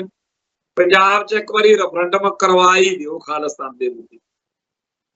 ਸਾਨੂੰ ਇਸ ਗੱਲ ਦਾ ਪੂਰਾ ਪਤਾ ਹੈ ਔਰ ਇਸ ਗੱਲ ਦਾ ਦਿੱਲੀ ਵਾਲਿਆਂ ਨੂੰ ਵੀ ਪਤਾ, ਭਗਵੇਂ ਏਜੰਡੇ ਭਗਵੇਂ ਬ੍ਰਿਗੇਡ ਨੂੰ ਪੂਰਾ ਪਤਾ, ਉਹਨਾਂ ਦੀਆਂ ਏਜੰਸੀਆਂ ਇਸੇ ਕੰਮ ਤੇ ਹੀ ਹੈ ਕਿ ਬੇਸ਼ੱਕ ਅੱਜ ਜਿਹੜਾ ਆਪਾਂ ਟੈਰਰ ਪਾਇਆ ਹੋਇਆ ਕਾਲੇ ਚਿੱਟੇ ਹਰੇ ਪੀਲੇ ਲਾਲ ਨੀਲੇ ਕਾਨੂੰਨਾਂ ਦਾ, ਜਿਹੜਾ ਆਪਾਂ ਖਾਕੀ ਵਰਦੀ ਦੀ ਦਹਿਸ਼ਤ ਪਾਈ ਹੋਈ ਹੈ, ਉਹਦੇ ਕਰਕੇ ਹੋ ਸਕਦਾ ਹੈ ਕਿ ਅੱਜ ਲੋਕ ਮੂਹਰੇ ਆ ਕੇ ਗੱਜ ਵੱਜ ਕੇ ਨਾ ਕਹਿਣ ਕਿ ਖਾਲਿਸਤਾਨ ਜ਼ਰੂਰੀ ਹੈ। ਪਰ ਜੇ ਲੋਕਾਂ ਨੂੰ ਇਹ ਲੱਗਿਆ ਕਿ ਜੇ ਆਪਾਂ ਰੈਫਰੈਂਡਮ ਦੇ ਵਿੱਚ ਖਾਲਿਸਤਾਨ ਦੀ ਹਮਾਇਤ ਕਰ ਦਈਏ ਤਾਂ ਖਾਲਿਸਤਾਨ ਬਣ ਜੂਗਾ, ਜਾਣੀ ਕਿ ਇੰਡੀਆ ਤੋਂ ਖਹਿੜਾ ਛੁੱਟ ਜੂਗਾ, ਤਾਂ ਪੰਜਾਬ ਦੇ ਵਿੱਚ ਸਿੱਖਾਂ ਦੀ ਤਾਂ ਗੱਲ ਛੱਡੋ, ਜਿੰਨੇ ਪੰਜਾਬ ਦੇ ਮੁਸਲਮਾਨ ਨੇ, ਈਸਾਈ ਨੇ, ਉਹਨਾਂ ਦੀ ਵੀ ਗੱਲ ਛੱਡੋ, ਕੋਈ ਲਾਲਾ ਨਹੀਂ ਬਚਣਾ। ਸਾਰਿਆਂ ਨੇ ਖਾਲਿਸਤਾਨ ਨੂੰ ਵੋਟ ਪਾਉਣੀ ਆ, ਕਿਉਂਕਿ ਇੰਡੀਆ ਦੇ ਸਤਾਏ ਹੋਏ, ਇੰਡੀਅਨ ਸਿਸਟਮ ਦੇ ਪੂਰੀ ਤਰ੍ਹਾਂ ਹੰਭਾਏ ਹੋਏ ਹਰ ਇੱਕ ਹਿੰਦੂ ਨੂੰ ਵੀ ਪਤਾ ਕਿ ਸਿੱਖਾਂ ਵਰਗਾ ਸੁਭਾਅ ਕਿਸੇ ਦਾ ਨਹੀਂ, ਸਿੱਖਾਂ ਵਰਗਾ ਇਖਲਾਕ, ਸਿੱਖਾਂ ਵਰਗਾ ਕਿਰਦਾਰ ਕਿਸੇ ਦਾ। ਇਹ ਗੱਲ ਆ ਕਿਸਾਨ ਸੰਘਰਸ਼ ਮੌਕੇ ਪੂਰਾ ਇੰਡੀਆ ਪਿੱਟਦਾ ਫਿਰਦਾ ਸੀ ਕਿ ਜੀ ਇਹ ਤਾਂ ਖਾਲਿਸਤਾਨੀ ਨੇ। ਪਰ ਪੰਜਾਬ ਦੇ ਉਸ ਮੌਕੇ ਹਿੰਦੂ ਭਾਈਚਾਰੇ ਦੇ ਲੋਕਾਂ ਨੇ ਵੀ ਪੰਜਾਬ ਦਾ ਤੇ ਪੰਥ ਦਾ ਭਰੋਸਾ ਜਿਹੜਾ ਸੀਗਾ ਉਹਦੇ ਵਿੱਚ ਯਕੀਨ ਕੀਤਾ ਕਿ ਇਹ ਚੰਗੇ ਇਨਸਾਨ ਨੇ, ਬਹੁਤ ਵਧੀਆ ਲੋਕ। ਇਹ ਜਿਹੜਾ ਇੰਡੀਅਨ ਪ੍ਰਾਪੇਗੰਡੇ ਦੇ ਕਰਕੇ ਤੇ ਇੱਕ ਦਹਿਸ਼ਤ ਕਰਕੇ ਇਸ ਮੌਕੇ ਤਾਂ ਸਾਡੇ ਸਿੱਖਾਂ ਚੋਂ ਵੀ ਬਥੇਰੇ ਕਹੀ ਜਾਂਦੇ ਨੇ ਵੀ ਖਾਲਿਸਤਾਨ ਨਹੀਂ ਚਾਹੀਦਾ। ਕਾਲਕਾ ਜੀ, ਸਰਸਾ ਜੀ ਨੂੰ ਨਾਲ ਲੈ ਕੇ ਜੇ ਤੁਸੀਂ ਕਿਤੇ ਇਹ ਗੱਲ ਮਨਵਾ ਲਈ, ਤੁਹਾਡਾ ਤਾਂ ਅਸੀਂ ਧੰਨਵਾਦ ਕਰਾਂਗੇ ਤੇ ਸ਼ੁਕਰ ਆ ਤੁਸੀਂ ਕੋਈ ਚੱਜ ਹੱਲ ਦੀ ਗੱਲ ਬਣਾਈ। ਤੇ ਸਾਨੂੰ ਪਤਾ ਕਿ ਪੰਜਾਬ ਦੀ ਧਰਤੀ ਤੇ ਸਾਰੇ ਦੇ ਸਾਰੇ ਲੋਕਾਂ ਨੇ ਖਾਲਿਸਤਾਨ ਦੀ ਹਮਾਇਤ ਵਿੱਚ ਵੋਟ ਪਾਈ, ਪਰ ਤੁਹਾਨੂੰ ਇਸ ਗੱਲ ਬਾਰੇ ਸਾਨੂੰ ਲੱਗਦਾ ਕਿ ਬੀਜੇਪੀ ਵਾਲਿਆਂ ਨੇ ਘੂਰਿਆ ਹੋਣਾ ਕਿ ਤੂੰ ਕਾਹਨੂੰ ਸਾਡੇ ਲਈ ਬਿਪਤਾ ਖੜੀ ਕਰਦਾ। ਇਹ ਕੌਮ ਆ ਜਿਹੜੀ, ਇਹਨੇ ਸਭ ਕੁਝ ਹੀ ਖੋ ਕੇ ਲੈ ਜਾਣਾ। ਇਹ ਲੋਕ ਆਪਦੇ ਕਿਰਦਾਰ ਦੇ ਸਿਰ ਤੇ ਜਿਉਂਦੇ ਆ ਤੇ ਇਸ ਗੱਲ ਦਾ ਸਾਡੇ ਮਨ ਵਿੱਚ ਪੂਰਾ ਦਰਦ ਵਾ ਕਿ ਜੋ ਸਾਡੇ ਨਾਲ ਬੀਤੇ ਦੌਰ ਵਿੱਚ ਵਾਪਰਿਆ ਤੇ ਅਸੀਂ ਉਹ ਕਦੇ ਭੁੱਲਦੇ ਨਹੀਂ। ਸਤਿਆਪਾਲ ਮਲਿਕ ਵੀ ਕਹਿੰਦਾ ਨਾ ਵੀ ਇਹ 100 200 300 ਸਾਲ ਬਾਅਦ ਵੀ ਬਦਲਾ ਲੈਂਦੇ ਆ। ਅੱਜ ਮੈਂ ਇੱਥੇ ਇੱਕ ਗੱਲ ਪੜ੍ਹ ਰਿਹਾ ਸੀ ਕਿ ਪ੍ਰੋਫੈਸਰ ਪ੍ਰੀਤਮ ਸਿੰਘ ਇੱਕ ਬਹੁਤ ਉੱਚ ਕੋਟੀ ਦੇ ਵਿਦਵਾਨ ਹੋਏ ਨੇ, ਇੰਗਲੈਂਡ ਤੇ ਹੋਰ ਕਈ ਮੁਲਕਾਂ ਦੇ ਵਿੱਚ ਯੂਨੀਵਰਸਿਟੀਆਂ ਵਿੱਚ ਉਹਨਾਂ ਨੇ ਪੜ੍ਹਾਇਆ। ਉਹ ਲਿਖਦੇ ਆ ਵੀ ਮੇਰਾ ਇੱਕ ਮਾਮਾ ਸੀ ਤੇ ਮੈਂ ਉਹਦਾ, ਉਹ ਬੜਾ ਜਿੰਦਾ ਦਿਲ ਬੰਦਾ ਸੀ ਤੇ ਮੈਂ ਬੜਾ ਪਿਆਰ ਕਰਦਾ ਸੀ ਉਹਦੇ। ਪਰ ਜਦੋਂ ਦਰਬਾਰ ਸਾਹਿਬ ਤੇ ਹਮਲਾ ਹੋਇਆ, ਘੱਲੂਘਾਰਾ ਵਾਪਰਿਆ, ਤਾਂ ਉਹ ਇੰਨਾ ਜ਼ਿਆਦਾ ਇਸ ਗੱਲ ਦਾ ਅਸਰ ਪਿਆ ਵੀ ਉਹ ਬਿਲਕੁਲ ਹੀ ਹੱਸਣਾ ਵੀ ਭੁੱਲ ਗਏ। ਬਿਲਕੁਲ ਜੋ ਬੋਲਣਾ ਤਾਂ ਕੌੜਾ ਕਸੈੜਾ ਬੋਲਣਾ, ਸੁਭਾਅ ਦੇ ਉੱਤੇ ਬਹੁਤ ਫਰਕ ਪੈ ਗਿਆ। ਇਸ ਸਾਕੇ ਤੋਂ 15 ਕੁ ਸਾਲ ਬਾਅਦ ਉਹ ਚੜ੍ਹਾਈ ਕੀਤੇ, ਪਰ ਚੜ੍ਹਾਈ ਕਰਨ ਤੋਂ ਪਹਿਲਾਂ ਮੈਂ ਇੱਕ ਦਿਨ ਕਹਿੰਦੇ ਪੁੱਛ ਬੈਠਿਆ ਵੀ ਤੁਹਾਨੂੰ ਦੱਸੋ ਮੈਂ ਕੀ ਲਿਆ ਕੇ ਦੇਵਾਂ, ਕੀ ਤੋਹਫਾ ਦੇਵਾਂ, ਤੁਹਾਨੂੰ ਗਿਫਟ ਕੀ ਦੇ। ਉਹਨਾਂ ਦਾ ਜਵਾਬ ਸੀ ਕੇਸਰੀ ਪੱਗ, 2 ਅੱਖਰ ਕੇਸਰੀ ਪੱਗ। ਉਹਨਾਂ ਦੇ ਇਸ ਕਥਨ ਵਿੱਚ ਤਿਆਗ ਤੇ ਜੂਝ ਮਰਨ ਦੀ ਭਾਵਨਾ ਜਿਹੜੀ ਸੀ ਉਹ ਬੜੀ ਠੋਸ ਝਲਕ ਰਹੀ ਸੀ। ਮੇਰੇ ਲਈ ਕਹਿੰਦੇ ਮਾਮਾ ਜੀ ਦੀ ਮਾਨਸਿਕ ਪੀੜਾ ਤੇ ਘੱਲੂਘਾਰੇ ਦੀਆਂ ਯਾਦਾਂ ਆਪੋ ਵਿੱਚ ਜੁੜੀਆਂ ਹੋਈਆਂ। ਇਵੇਂ ਇੱਕ ਰਾਮਗੜੀਆ ਪੋਲੀਟੈਕਨਿਕ ਫਗਵਾੜਾ 'ਚ ਅੰਗਰੇਜ਼ੀ ਦੇ ਪ੍ਰੋਫੈਸਰ ਸੀ ਭੱਲਾ ਸਾਹਿਬ, ਉਹ ਕਾਲਜ ਵਿੱਚ ਪਰਨਾ ਬੰਨ੍ਹ ਕੇ ਆਉਂਦੇ ਹੁੰਦੇ ਸੀ। ਤੇ ਇੱਕ ਦਿਨ ਉਹਦੇ ਪੁੱਤ ਨੂੰ ਕਿਸੇ ਨੇ ਪੁੱਛਿਆ ਵੀ ਪ੍ਰੋਫੈਸਰ ਸਾਹਿਬ ਕਾਲਜ ਵਿੱਚ ਪਰਨਾ ਬੰਨ੍ਹ ਕੇ ਕਿਉਂ ਆ ਜਾਂਦੇ, ਪੱਗ ਬੰਨ੍ਹ ਕੇ ਕਿਉਂ ਨਹੀਂ ਆਉਂਦੇ? ਤੇ ਪੁੱਤ ਨੇ ਕਿਹਾ ਵੀ ਪਾਪਾ 1984 ਤੱਕ ਦਸਤਾਰ ਸਜਾਉਂਦੇ ਰਹੇ ਆ, ਪਰ ਫੌਜੀ ਹਮਲੇ ਤੋਂ ਬਾਅਦ ਕਹਿੰਦੇ ਆਪਣੀ ਪੱਗ ਲੈ ਗਈ ਤੇ ਮੁੜ ਕੇ ਕਦੇ ਉਹਨਾਂ ਨੇ ਪੱਗ ਨਹੀਂ ਬੰਨੀ। ਆਮ ਸਾਵਾ ਪਰਨਾ ਜਿਹੜਾ ਹੈ ਉਹ ਬੰਨ੍ਹਦੇ ਸੀ। ਆਮ ਬੰਦੇ ਨੂੰ ਇਹ ਗੱਲਾਂ ਛੋਟੀਆਂ ਲੱਗਣਗੀਆਂ। ਜਿਵੇਂ ਇੱਕ ਬੜਾ ਪ੍ਰਸਿੱਧ ਲੇਖਕ ਆ ਲਾਲ ਸਿੰਘ ਕਮਲਾ ਅਕਾਲੀ, ਉਹਨੂੰ ਕਹਿੰਦੇ ਹੁੰਦੇ, ਉਹਨੇ ਲਿਖਿਆ ਵੀ ਮੂਰਖਾਂ ਦੇ ਭਾਣੇ ਵੱਡੀ ਤੋਂ ਵੱਡੀ ਗੱਲ ਕੋਈ ਮਾਇਨੇ ਨਹੀਂ ਰੱਖਦੀ, ਜਦ ਕਿ ਸਿਆਣੇ ਬੰਦੇ ਲਈ ਰੁੱਖ ਦਾ ਪੱਤਾ ਜਿਹੜਾ ਉਹਦਾ ਝੂਲਣਾ ਵੀ ਅਰਥ ਰੱਖਦਾ। ਹੁਣ ਇਹ ਗੱਲਾਂ ਵੀ ਕੇਸਰੀ ਪੱਗ ਜਾਂ ਪਰਨਾ ਬੰਨ੍ਹ ਕੇ ਰੱਖਣਾ, ਪੱਗ ਨਾ ਬੰਨਣੀ, ਇਹ ਆਪੋ ਆਪਣਾ ਤਰੀਕਾ ਹੁੰਦਾ ਕਿਸੇ ਗੱਲ ਨੂੰ ਪ੍ਰਗਟ ਕਰਕੇ ਦਿਖਾਉਣ ਦਾ, ਦਰਸਾਉਣ ਦਾ। ਵੀ ਮੈਂ ਇਹ ਗੱਲ ਤਾਂ ਛੇੜੀ ਹੈ ਕਿ ਜਿਵੇਂ ਆਹ ਹਰਿਆਣੇ ਵਾਲੇ ਸਿੱਖਾਂ ਦੇ ਉੱਤੇ ਜ਼ੁਲਮ ਹੋਇਆ, ਉਹਦੇ ਘਰ ਘਾਟ ਢਾਹ ਤੇ, ਜਾਂ ਜਿਹੜਾ ਤੇਜਿੰਦਰਪਾਲ ਸਿੰਘ ਟਿੰਮਾ ਉਹ ਤੇ ਦੇਸ਼ ਧਰੋਹ ਦਾ ਪਰਚਾ ਬਣ ਗਿਆ, ਜਾਂ ਹਰਮੀਤ ਸਿੰਘ ਕਾਲਕਾ ਜੀ ਉਹ ਭਾਰਤ ਮਾਤਾ ਦੇ ਲਾਡਲੇ ਬਣ ਕੇ ਸਿੱਖਾਂ ਨੂੰ ਚੜਾਉਣ ਵਾਲੀਆਂ ਗੱਲਾਂ ਕਰ ਰਹੇ ਨੇ, ਜਾਂ ਹੋਰ ਬਹੁਤ ਸਾਰਾ ਕੁਝ ਚੱਲ ਰਿਹਾ। ਪਰ ਜਦੋਂ ਕੋਈ ਘਟਨਾ ਵਾਪਰਦੀ ਆ, ਇਹੋ ਜਿਹੇ ਹੀ ਬੰਦੇ ਸਭ ਤੋਂ ਮੂਹਰੇ ਹੁੰਦੇ ਆ ਕਿਸੇ ਪੰਥਕ ਜਾਂ ਖਾਲਿਸਤਾਨੀ ਗੱਲ ਦੇ। ਭਾਜੀ ਗਜਿੰਦਰ ਸਿੰਘ ਚੜ੍ਹਾਈ ਕਰ ਗਏ ਆ, ਉਹਨਾਂ ਦੇ ਇੱਕ ਮਿੱਤਰ ਦੇ ਤੌਰ ਦੇ ਉੱਤੇ ਇੱਕ ਬਲਜੀਤ ਸਿੰਘ ਪਰਮਾਰ, ਜਿਹੜਾ ਬਲਜੀਤ ਪਰਮਾਰ ਦੇ ਕਰਕੇ ਜਰਨਲਿਜ਼ਮ ਕਰਦਾ ਹੈ, ਬੇਸ਼ੱਕ ਉਹਦੇ ਵਿਚਾਰ ਖੱਬੇ ਪੱਖੀ ਹੋਣ ਜਾਂ ਬਹੁਤਾ ਕਰਕੇ ਜਿਹੜਾ ਦਾਊਦ ਹੁਣਾਂ ਦਾ ਜਾਂ ਬੰਬੇ ਦਾ ਅੰਡਰਵਰਲਡ ਆ, ਉਹਦੀ ਉਸ ਮੌਕੇ ਜਦੋਂ ਚੜ੍ਹਾਈ ਸੀ ਉੱਤੇ ਬੰਬੇ 'ਚ ਚੱਲਦਾ ਸੀ ਸਾਰਾ ਅੰਡਰਵਰਲਡ ਦਾ ਕੰਮ, ਉਦੋਂ ਉੱਥੇ ਰਿਪੋਰਟਿੰਗ ਕੀਤੀ ਆ 81 ਤੋਂ ਬਾਅਦ ਉੱਥੇ ਚਲੇ ਗਿਆ ਸੀ, 82 ਤੋਂ ਸ਼ਾਇਦ ਗਿਆ ਉਹ ਪੰਜਾਬ। ਹੁਣ ਉਹ ਪੰਜਾਬ ਵਿੱਚ ਆ ਕੇ ਦੁਬਾਰਾ ਨਵੇਂ ਸਿਰਿਓਂ ਹਿੰਦ ਪੰਜਾਬ, ਇਹ ਤੋਂ ਅੰਦਾਜ਼ਾ ਲਾ ਲਓ ਵੀ ਉਹ ਕਿੰਨਾ ਕਿਹੋ ਜਿਹੇ ਖਿਆਲਾਂ ਦਾ ਹੋਣਾ। ਉਹਨੇ ਚੈਨਲ ਦਾ ਨਾਮ ਹਿੰਦ ਪੰਜਾਬ ਰੱਖਿਆ। ਇੱਥੇ ਉਹਨੇ ਦੁਬਾਰਾ ਆ ਕੇ ਜਿਸ ਬੰਦੇ 'ਚ ਕਿਸੇ ਕਸਬ ਦਾ, ਕਿਸੇ ਕਿੱਤੇ ਦਾ ਗੁਣ ਹੋਵੇ, ਉਹ ਲੋਕਾਂ 'ਚ ਬੜੀ ਜਲਦੀ ਸਮਝ ਆ ਜਾਂਦਾ। ਉਹਦੀ ਵੀ ਜਰਨਲਿਜ਼ਮ ਨੂੰ, ਉਹਦੀ ਪੱਤਰਕਾਰਤਾ ਨੂੰ, ਗੱਲਬਾਤ ਦੀ ਪੇਸ਼ਕਾਰੀ ਨੂੰ ਲੋਕਾਂ ਨੇ ਵਾਹਵਾ ਪਸੰਦ ਕੀਤਾ ਹੋਇਆ। ਬਲਜੀਤ ਸਿੰਘ ਪਰਮਾਰ ਨੇ ਜਦੋਂ ਆ ਕੇ ਇੱਥੇ ਆਪਦੀਆਂ ਸਟੋਰੀਆਂ ਵਗੈਰਾ ਸ਼ੁਰੂ ਕੀਤੀਆਂ, ਮੈਂ ਉਹਦੇ ਨਾਲ ਇੱਕ ਦਿਨ ਗੱਲ ਕੀਤੀ ਤੇ ਚੱਲਦੀ ਗੱਲ ਚੋਂ ਲਿੰਕ ਜੁੜ ਗਿਆ ਕਿ ਉਹ ਭਾਜੀ ਗਜਿੰਦਰ ਸਿੰਘ ਨੂੰ, ਉਹਦੇ ਪਰਿਵਾਰ ਨੂੰ ਬਹੁਤ ਚਿਰ ਤੋਂ, ਜਦੋਂ ਚੰਡੀਗੜ੍ਹ ਰਹਿੰਦੇ ਸੀ ਜਾਂ ਪਟਿਆਲੇ ਵੀ ਰਹਿੰਦੇ ਰਹੇ ਆ, ਉਦੋਂ ਦਾ ਆਪਸ ਵਿੱਚ ਹੀ ਸਹਿ ਚੱਲ ਰਿਹਾ, ਮੇਲ ਜੋੜ ਰਿਹਾ ਪਰਿਵਾਰਾਂ ਨੂੰ। ਤੇ ਭਾਜੀ ਗਜਿੰਦਰ ਸਿੰਘ ਨੂੰ ਉਹ ਗਿੰਦੀ ਕਹਿ ਕੇ ਗੱਲ ਕਰਦਾ।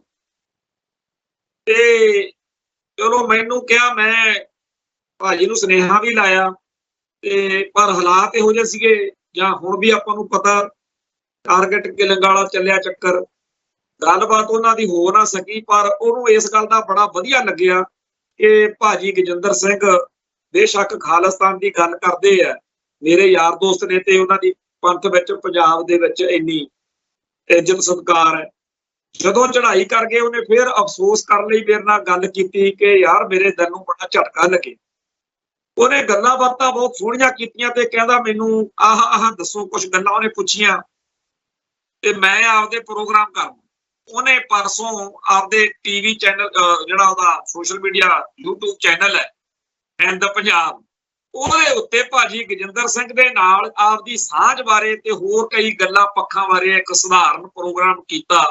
ਕਿਉਂਕਿ ਮੈਂ ਤੁਹਾਨੂੰ ਪਹਿਲਾਂ ਹੀ ਦੱਸਿਆ ਕਿ ਹਿੰਦ ਪੰਜਾਬ ਤਾਂ ਉਹਨੇ ਨਾਂ ਰੱਖਿਆ ਹੋਇਆ ਚੈਨਲ ਦਾ। ਖੱਬੇ ਪੱਖੀ ਸੋਚ ਦਾ ਵੀ ਉਹ ਤੇ ਅਸਰ ਰਿਹਾ। ਬੇਸ਼ੱਕ ਉਹ ਕਾਮਰੇਡ ਜਾਂ ਤਾਂ ਨਹੀਂ ਹੈਗਾ, ਪਰ ਕਾਫੀ ਜ਼ਿਆਦਾ ਉਹ ਇਸ ਤਰੀਕੇ ਦੇ ਖਿਆਲਾਂ ਵਾਲਾ ਸੀਗਾ ਤੇ ਉਹਨੇ ਸਹਿਜ ਨਾਲ ਹੀ ਗੱਲਾਂ ਕੀਤੀਆਂ। ਪਰ ਭਾਈ ਗਜਿੰਦਰ ਸਿੰਘ ਦੀ ਡੈਡੀਕੇਸ਼ਨ ਨੂੰ, ਜਾਂ ਜਦੋਂ ਕੋਈ ਬੰਦਾ ਚੜ੍ਹਾਈ ਕਰ ਜਾਵੇ ਉਦੋਂ ਫਿਰ ਬੰਦੇ ਦੇ ਵਿਚਾਰ ਹੋਰ ਹੁੰਦੇ ਆ, ਉਹਨੇ ਗੱਲ ਕੀਤੀ। ਅਗਲੇ ਦਿਨ ਇੱਕ ਪ੍ਰੋਗਰਾਮ ਉਹਨੇ ਕੀਤਾ, ਦੂਜੇ ਪ੍ਰੋਗਰਾਮ ਦੀ ਫਿਰ ਉਹਨੂੰ ਲੋੜ ਪਈ, ਕਿਉਂਕਿ ਪਹਿਲੇ ਪ੍ਰੋਗਰਾਮ ਦੇ ਹੇਠਾਂ ਜਿੱਥੇ ਚੰਗੇ ਲੋਕਾਂ ਦੇ ਕਮੈਂਟ ਆਏ ਕਿ ਸਾਨੂੰ ਬੜਾ ਚੰਗਾ ਲੱਗਿਆ ਤੁਹਾਡਾ ਬਲਜੀਤ ਪਰਮਾਰ ਜੀ, ਤੁਸੀਂ ਸਰਦਾਰ ਗਜਿੰਦਰ ਸਿੰਘ ਦੇ ਬਾਰੇ ਬੋਲੇ ਹੋ, ਖਾਲਿਸਤਾਨ ਦੇ ਐਡੇ ਜਰਨੈਲ ਦੇ ਬਾਰੇ ਬੋਲੇ। ਇੱਕ ਕਿਸੇ ਨੇ ਫੇਕ ਆਈਡੀ ਬਣਾਈ ਹੋਈ, son of Sardar, son of Punjab ਲਿਖ ਕੇ, ਤੇ ਬਹੁਤ ਜ਼ਿਆਦਾ ਉਹਨੇ ਭੜਕਾਹਟ ਲਹਿਜੇ 'ਚ ਨੈਗੇਟਿਵ ਕਮੈਂਟ ਕੀਤਾ ਹੋਇਆ, ਜਿਵੇਂ ਆਮ ਤੌਰ ਤੇ ਭਕਾਈ ਮਹਿਕਮਾ ਕਰਦਾ ਹੁੰਦਾ। ਬਲਜੀਤ ਸਿੰਘ ਪਰਿਵਾਰ ਨੂੰ ਬੜਾ ਗੁੱਸਾ ਆਇਆ। ਉਹਨੇ ਰਿਐਕਸ਼ਨ ਦੇ ਵਿੱਚ ਕਾਫੀ ਲੰਬਾ ਚੌੜਾ ਫਿਰ ਆਪਦਾ YouTube ਚੈਨਲ ਤੋਂ ਭੜਾਸ ਕੱਢੀ ਤੇ ਕਿਹਾ ਕਿ ਤੁਹਾਨੂੰ ਬੜਾ ਪਤਾ ਉਹ ਬੰਦਾ ਕੌਣ ਸੀ, ਕੀ ਸੀ। ਪਹਿਲਾਂ ਤਾਂ ਉਧਰਲੀਆਂ ਗੱਲਾਂ, ਫਿਰ ਆਪ ਦੇ ਬਾਰੇ ਦੱਸਿਆ ਕਿ ਮੈਂ ਸਿੱਖ ਮਾਂ, ਮੈਂ ਪੰਜਾਬ ਦਾ ਹੀ ਹਾਂ ਤੇ ਮੈਂ ਬੰਬੇ ਗਿਆ, ਮੈਂ ਉੱਥੇ ਜਿਹੜਾ ਵੀ ਕੁਛ ਉਹਨੇ ਆਪਦੀ ਲਾਈਫ 'ਚ ਕੀਤਾ ਪਰ ਉਹ ਬੋਲਿਆ। ਖੈਰ ਇਹ ਗੱਲ ਤਾਂ ਸਧਾਰਨ ਲੱਗ ਸਕਦੀ ਆ ਵੀ ਜਦੋਂ ਉਹਨੇ ਭਾਈ ਗਜਿੰਦਰ ਸਿੰਘ ਦੇ ਬਾਰੇ ਆਪਦੀ ਗੱਲ ਕੀਤੀ ਤਾਂ ਰਿਐਕਸ਼ਨ ਦੇ ਵਿੱਚ ਹੋਰ ਜ਼ਿਆਦਾ ਬੋਲਣਾ ਪੈ ਗਿਆ। ਪਰ ਅੱਜ ਕਮਾਲ ਦੀ ਗੱਲ ਇਹ ਹੋਈ ਕਿ ਤੀਜਾ ਅੱਜ ਉਹਦਾ ਇਸ ਤਰੀਕੇ ਦਾ ਪ੍ਰੋਗਰਾਮ ਮੈਂ ਜਦੋਂ ਸੁਣਿਆ, ਕਿਉਂਕਿ ਮੈਂ ਸਾਰੇ ਜਿੰਨੇ YouTube ਚੈਨਲ ਨੇ, ਅਖਬਾਰਾਂ, ਮੈਗਜ਼ੀਨ ਸਭ ਕੁਝ ਦੇਖਦੇ ਹਾਂ, ਉੱਥੇ ਬਲਜੀਤ ਪਰਮਾਰ ਨੇ ਅੱਜ ਫੇਰ ਸ਼ੁਰੂ ਕੀਤਾ ਹੋਇਆ ਕਿ ਸਿੱਖਸ ਫਾਰ ਜਸਟਿਸ ਉੱਤੇ 5 ਸਾਲ ਦੀ ਜਿਹੜੀ ਪਾਬੰਦੀ ਲਾਈ ਆ ਭਾਰਤ ਸਰਕਾਰ ਨੇ, ਮੈਂ ਇਹਦਾ ਵਿਰੋਧ ਕਰਦਾ। ਇਹਦਾ ਕੀ ਫਾਇਦਾ ਜੀ? ਉਹਨੇ ਆਪਦੇ ਪੂਰੇ ਵਿਚਾਰ ਕਾਫੀ ਜ਼ਿਆਦਾ ਅਗਰੈਸਿਵ ਟੋਨ 'ਚ ਉਹ 'ਚ ਦੇ ਰਿਹਾ ਸੀ ਤੇ ਚੱਲਦੀ ਗੱਲ ਵਿੱਚ ਉਹਨੇ ਆਖਿਆ ਕਿ ਮੇਰਾ ਇਹ ਵਿਸ਼ਾ ਨਹੀਂ ਹੈਗਾ ਵੀ ਏਦਾਂ ਕਦੇ ਇਸ ਤਰ੍ਹਾਂ ਦੇ ਪ੍ਰੋਗਰਾਮ ਕਰਾਉਂਦਾ ਨਹੀਂ ਹੈਗਾ ਮੈਂ। ਪਰ ਜਦੋਂ ਮੈਂ ਭਾਜੀ ਗਜਿੰਦਰ ਸਿੰਘ ਬਾਰੇ ਬੋਲਿਆ ਸੀ ਤੇ ਮੇਰੇ ਉੱਤੇ ਕਿਸੇ ਨੇ ਕਿੰਤੂ ਕੀਤਾ ਸੀ, ਉਦੋਂ ਬਾਅਦ ਵਿੱਚ ਮੈਨੂੰ ਲੱਗਿਆ ਕਿ ਇਹ ਸਾਨੂੰ ਸਮਝਦੇ ਕੀ ਨੇ। ਤੋਂ ਉਸ ਗੱਲ ਨੇ ਜਿਹੜਾ ਉਹਨਾਂ ਦੇ ਅੰਦਰਲਾ ਪੰਥ ਸੀ ਜਾਂ ਕੌਮ ਦਾ ਦਰਦ ਸੀ ਉਹ ਜਗਾਤਾ। ਅੱਜ ਉਹ ਬੰਦਾ ਸਿੱਖਸ ਫਾਰ ਜਸਟਿਸ ਦੇ ਹੱਕ ਵਿੱਚ ਲੰਬੇ ਚੌੜੇ ਪ੍ਰੋਗਰਾਮ ਕਰ ਰਿਹਾ, ਜਿਹੜੇ ਬੰਦੇ ਨੇ ਆਪਦੇ ਚੈਨਲ ਦਾ ਨਾਂ ਹੀ ਹਿੰਦ ਪੰਜਾਬ ਰੱਖਿਆ। ਕਹਿਣ ਤੋਂ ਭਾਵ ਇਹ ਹੈ ਕਿ ਆ ਜਿਹੜੇ ਹਰਮੀਤ ਸਿੰਘ ਕਾਲਕੇ ਵਰਗੇ ਜਾਂ ਹੋਰ ਲੋਕ ਨੇ, ਇਹਨਾਂ ਦਾ ਬਾਹਲਾ ਗੁੱਸਾ ਨਾ ਕਰਿਆ ਕਰੀਏ। ਗੁੱਸਾ ਆਉਂਦਾ ਤਾਂ ਹੈ, ਪਰ ਇਹਨਾਂ ਲੋਕਾਂ ਨੂੰ ਜਦੋਂ ਕੋਈ ਘਟਨਾ ਇਹੋ ਜਿਹੀ ਵਾਪਰ ਜਾਂਦੀ ਆ, ਚਿੰਤੇ ਕਰੋ ਜਿਸ ਇੰਦਰਾ ਗਾਂਧੀ ਦੀ ਸਿਕਿਉਰਿਟੀ ਦੇ ਵਿੱਚ ਸ਼ਹੀਦ ਬੇਅੰਤ ਸਿੰਘ ਤੇ ਸ਼ਹੀਦ ਸਤਵੰਤ ਸਿੰਘ ਨੂੰ ਭਰੋਸਾ ਕਰਕੇ ਲਾਇਆ ਗਿਆ ਸੀ, ਫਿਰ ਜਦੋਂ ਪੰਥ ਉੱਤੇ ਆ ਬੜੀ ਤੇ ਪੰਥ ਦਾ ਜਿਹੜਾ ਜ਼ਿੰਮੇਵਾਰੀ ਦਾ ਅਹਿਸਾਸ ਹੋਇਆ ਤਾਂ ਉਦੋਂ ਫਿਰ ਉਹਨਾਂ ਨੇ ਜ਼ਿੰਮੇਵਾਰੀ ਵੀ ਨਿਭਾ ਕੇ ਦਿੱਤੀ। ਤੋਂ ਪਤਾ ਨਹੀਂ ਹੁੰਦਾ ਕਿਹਨੇ ਕਦੋਂ ਕਿਹੜੀ ਸੇਵਾ ਕਰ ਲੈਣੀ ਆ, ਤੇ ਫਿਰ ਉਦੋਂ ਬੰਦਾ ਕਿਸੇ ਨਾ ਕਿਸੇ ਘਟਨਾ, ਕਿਸੇ ਨਾ ਕਿਸੇ ਗੱਲ ਦੇ ਰਾਹੀਂ ਪੰਥ ਵਿੱਚ ਆਪਦਾ ਨਵਾਂ ਪੱਖ ਵੀ ਫਿਰ ਜਤਾਉਂਦਾ ਕਿ ਦਰਸਾਉਂਦਾ ਹੈ।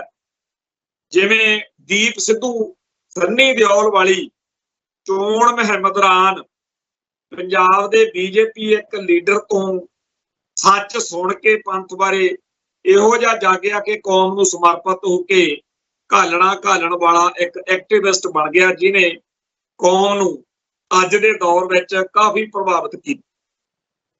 ਖੈਰ, ਸੈਕਸ ਫਾਰ ਜਸਟਿਸ ਉੱਤੇ 5 ਸਾਲ ਦੀ ਪਾਬੰਦੀ ਸਮੇਤ ਹੋਰ ਬਹੁਤ ਕੁਝ ਇਹੋ ਜਿਹਾ ਬੜੀ ਤੇਜ਼ੀ ਨਾਲ ਵਾਪਰ ਰਿਹਾ, ਜਿਹਦੇ ਉੱਤੇ ਸਾਨੂੰ ਪਲ-ਪਲ ਆਪਦੀ ਅੱਖ ਗੱਡ ਕੇ ਰੱਖਣੀ ਪਊ, ਕਿਉਂਕਿ ਰੂਸ ਦੇ ਨਾਲ ਇੰਡੀਆ ਦਾ ਮੇਲ ਜੋਲ ਅਮਰੀਕਾ ਸਮੇਤ ਸਾਰੇ ਦੁਨੀਆ ਭਰ ਦੇ ਵਿੱਚ ਨਵੇਂ ਸਮੀਕਰਨ ਸਿਰਜਣ ਜਾ ਰਿਹਾ। ਸੱਚੇ ਪਾਤਸ਼ਾਹ ਕਿਰਪਾ ਕਰਨ। ਜਦੋਂ ਕੋਈ ਨਵੀਂ ਚੀਜ਼ ਬਣਦੀ ਹੈ, ਜਦੋਂ ਕੋਈ ਨਵੀਂ ਚੀਜ਼ ਸਿਰਜੀ ਜਾਂਦੀ ਹੈ ਤਾਂ ਪੁਰਾਣੀ ਟੁੱਟਦੀ ਵੀ ਹੁੰਦੀ ਆ, ਤੇ ਇਹਦੇ ਨਾਲ ਇੱਕ ਵਾਰੀ ਬਹੁਤ ਸਖਤ ਪੀੜ ਵਿੱਚ ਦੀ ਵੀ ਲੰਘਣਾ ਪੈ ਸਕਦਾ ਹੁੰਦਾ। ਸੋ ਪੀੜ ਦਾ ਜਿਹੜਾ ਅਹਿਸਾਸ ਆ ਉਹ ਵੀ ਸਾਨੂੰ ਹੋਣਾ ਚਾਹੀਦਾ, ਪਰ ਸਾਨੂੰ ਜਾਪ ਰਿਹਾ ਕਿ ਖਾਲਿਸਤਾਨ ਕਿਤੇ ਨੇੜੇ ਤੇੜੇ ਹੀ ਹੈ। ਖਾਲਿਸਤਾਨ ਦੀ ਆਜ਼ਾਦੀ ਆ ਜਿਹੜੀ, ਉਹਦੇ ਜਿਹੜੇ ਸੁਪਨੇ ਦੇਖਦੀ ਪਹਿਲੀ ਪੀੜ੍ਹੀ ਚਲੀ ਗਈ, ਦੂਜੀ ਇਸ ਵੇਲੇ ਸਰਗਰਮ ਆ। ਸਾਨੂੰ ਪੂਰਾ ਯਕੀਨ ਆ ਕਿ ਅਸੀਂ ਨਹੀਂ ਤਾਂ ਸਾਡੇ ਪੁੱਤ ਪੋਤੇ ਦੇਖਣਗੇ, ਤੇ ਇੱਕ ਦਿਨ UNO ਦੇ ਵਿੱਚ ਹੋਰਨਾਂ ਮੁਲਕਾਂ ਦੇ ਵਿਚਾਲੇ ਖਾਲਿਸਤਾਨ ਦਾ ਵੀ ਝੰਡਾ ਝੂਲੂਗਾ। ਇੱਥੇ ਸਮਾਪਤੀ ਹੈ ਜੀ। ਨਾਨਕ ਨਾਮ ਚੜ੍ਹਦੀ ਕਲਾ, ਤੇਰੇ ਭਾਣੇ ਸਰਬੱਤ ਦਾ ਭਲਾ। ਵਾਹਿਗੁਰੂ ਜੀ ਕਾ ਖਾਲਸਾ, ਵਾਹਿਗੁਰੂ ਜੀ ਕੀ ਫਤਿਹ।